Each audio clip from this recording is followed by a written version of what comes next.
पर अगर हम समझ ही नहीं पाएंगे तो बात भक्ति के नाम पर बस मनोरंजन तक ही रह जाएगी। नवदुर्गा प्रत्येक वर्ष आएंगी चली जाएंगी और हम उनसे कुछ सीख नहीं पाएंगे। हम देवी को कभी नहीं जान पाएंगे। क्यों? क्योंकि हम कथा की जो प्रतीकात्मकता है उसका उद्घाटन ही नहीं कर पाते। हम प्रतीकों को ही सत्य मान लेते हैं। हम हर चीज को शब्दशः ले लेते हैं, उसके शाब्दिक अर्थ पर ही ले लेते हैं, जबकि अर्थ लिटरल नहीं है, सिंबॉलिक है, प्रतीकात्मक है, सांकेतिक है। संकेत किधर को किया जा रहा है ये हम कभी समझने की परवाह ही नहीं करते। बात समझ रहे हो? फिर क्या होता है? चंडिका फिर महान क्रोध करती हैं। अब क्रोध के विषय में फिर वही बात। देखिए, आप अक्सर पूछते हो गुण किसको बोलते हैं, सद्गुण अवगुण किसको बोलते हैं। क्रोध तो हमें यही बताया गया है ना कि महा अवगुण है। क्रोध निश्चित रूप से कोई अच्छी बात तो नहीं है, लेकिन हमें वो जो साधारण सामाजिक नैतिकता होती है जो कहती है क्रोध बुरी बात है। दुर्गा सप्तशती हमें उससे आगे की कोई बात समझा रही है। सप्तशती कह रही है जो कुछ भी सत्य के लिए किया जाए, प्रकृति में सद्गुण होते हैं ना अवगुण होते हैं। प्रकृति में मात्र गुण होते हैं। अगर गुण को सत्य की सेवा या सत्य की रक्षा के लिए आपने इस्तेमाल किया तो सद्गुण हो गया। कोई भी गुण जो सत्य को समर्पित है वो सद्गुण हो गया। और कोई भी गुण अच्छे से अच्छा है और बढ़िया से बढ़िया है, ऊंचे से ऊंचा माने जाना वाला गुण भी अगर असत्य को समर्पित है, असत्य से काम आ रहा है, तो वो अवगुण हो गया या दुर्गुण हो गया। यहाँ क्रोध है, उसे क्रोध को सद्गुण ही मानना है। ठीक है। वैसे भी जो मध्यम चरित्र है जिसकी आज चर्चा हो रही है उसमें देवी अपने रजोगुण में है और क्रोध रजोगुण में आता है। 3 गुण हैं जो आपके पास होते हैं। इन तीनों गुणों को उसको समर्पित कर दो जो गुणातीत है। लिख लीजिए ये सूत्र, सत्य रज तम, और वो सबके पास होते हैं। यहाँ कोई नहीं है दूध का धुला। वैसे तो ये मुहावरा बदल देना चाहिए, दूध का धुला हो भी कोई क्यों, दूध हटाओ, सारे मुहावरों से दूध हटाओ। ये दूध का नहीं, पानी का पानी नहीं चलेगा, कुछ और कर लो, जूस का जूस, पानी का पानी। और क्या हमारे मुहावरे को भी तो शाकाहारी होना चाहिए ना। अब देखिए यहाँ पर दूध की बात आ गई तो आचार्य जी दूध के लिए क्यों मना करते हैं और कहते हैं क्यों ये शाकाहारी नहीं है, ये मांसाहारी है। क्योंकि जो दूध शहरों में लोगों के घर में आता है ना वो बहुत हिंसात्मक तरीके से आता है। डेयरी में छोटे छोटे बच्चों को उनकी माँ से दूर किया जाता है, उन्हें दूध नहीं पीने दिया जाता है और उन्हें ज़बरदस्ती बार बार प्रेग्नेंट करके और इंजेक्शन लगा के उन्हें बुरी तरह से प्रताड़ित करके दूध अर्जित किया जाता है और लोगों के घर तक पहुंचाया जाता है, जिसमें कि बहुत हिंसा होती है। इसलिए आचार्य जी कह रहे हैं कि दूध से सारे मुहावरों से दूध को हटाओ और जूस का जूस, पानी का पानी, ऐसा आप कर सकते हैं। तो हमारे मुहावरों को भी तो शाकाहारी होना चाहिए ना। तो सतरज तम है और उनके आपके पास तीनों हैं।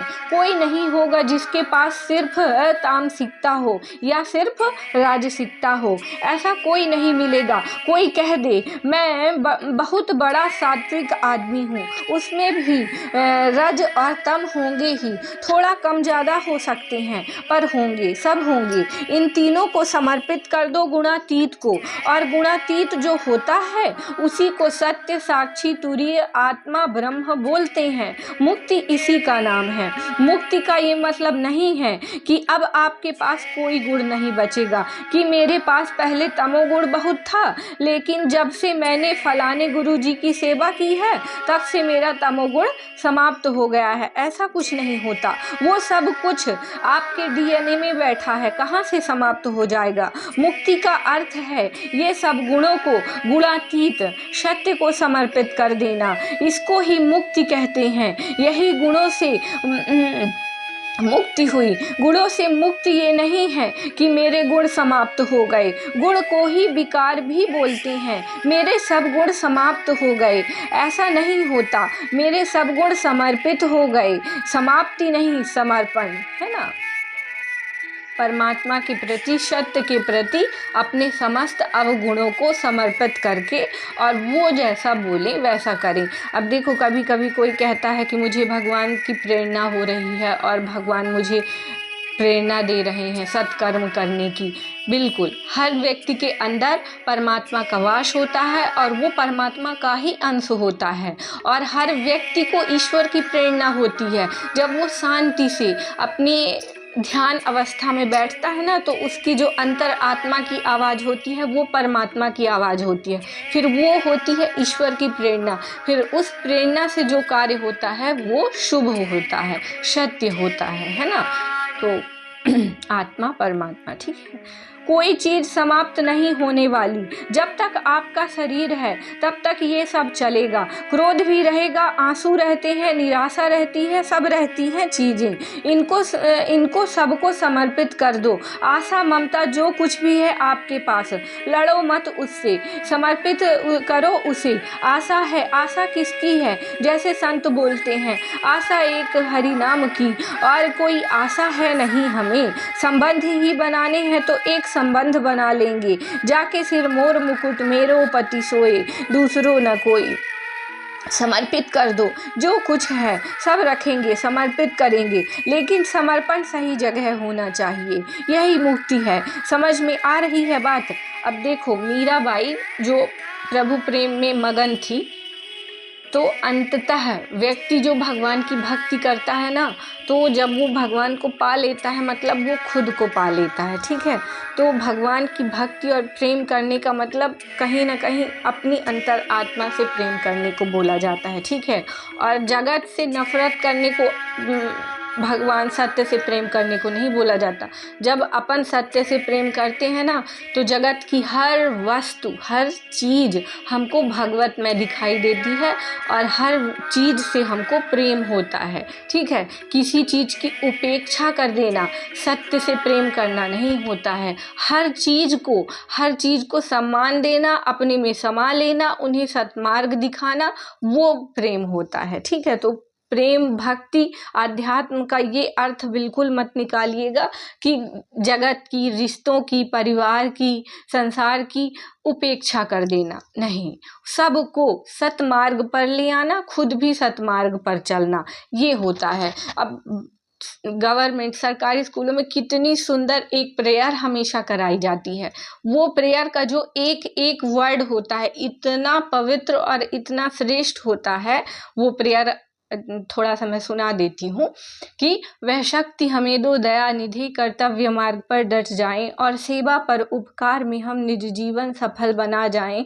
हम दीन दुखी निवलो बिकलो का सेवक बन संताप हरे, जो है अटके भूले भटके उनको तारे खुद तर जाएं। छलदम्ब देश पाखंड झूठ अन्याय से निस्दिन दूर रहें, जो है शुद्ध सरल अपना सुच प्रेम सुधा नित सरसाएं। निज आन मान मर्यादा का प्रभु ध्यान रहे, अभिमान रहे, जिस देश जाति में जन्म लिया बलिदान उसी पर हो जाए। वह शक्ति हमें दो दया निधि, कर्तव्य मार्ग पर डट जाए। तो इसमें एक लाइन आती है कि जो है अटके भूले भटके उनको तारे खुद तर जाएं। मतलब अपन जब सत्संग करें, जब आध्यात्मिक ज्ञान को अपने अंदर भरें, तो अपने आसपास के सभी व्यक्तियों को वो ज्ञान दें, ठीक है। ये एक इत्र की तरह होता है जो खुद तो महकता ही है, बाकी अपने आसपास के पूरे वातावरण को भी शुद्ध, पवित्र और सुगंधित कर देता है। जैसे मंदिरों में जाते हैं तो अपन वहाँ पर पूरा वातावरण जो होता है वो भक्तिमय होता है,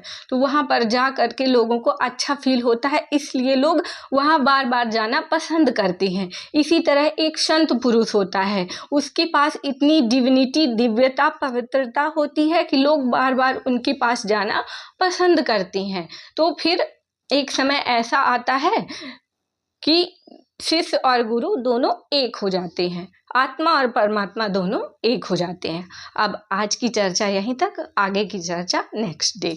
ओके, राधे राधे।